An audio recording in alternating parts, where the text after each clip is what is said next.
ॐ दुर्गादेवे नमः। देवी स्तुतिः।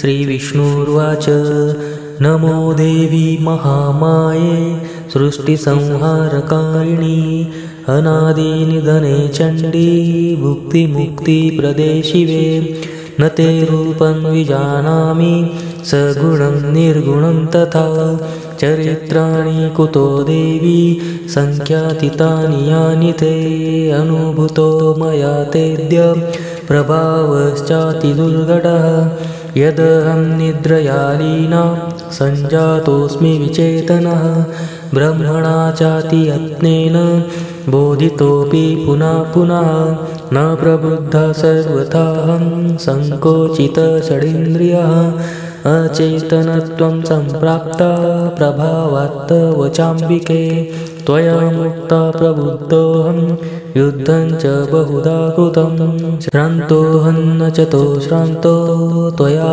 दत्तवरो वरो ब्रह्माणं हन्तु मायातो दानवो मदगर्वितो आहुतो च मया कामं द्वन्द्वयुद्धाय मानदे ऋतं युद्धं महाघोरं मया ताभ्यां महार्णवे मरणे वरदानं ते ततो ज्ञातं महाद्भुतं ज्ञात्वाहं शरणं प्राप्तस्त्वमद्य शरणप्रदां साहाय्यं कुरु मे माता खिन्नोऽहं युद्धकर्मणा उक्तो वरदानेन तव देवार्तिनाशने।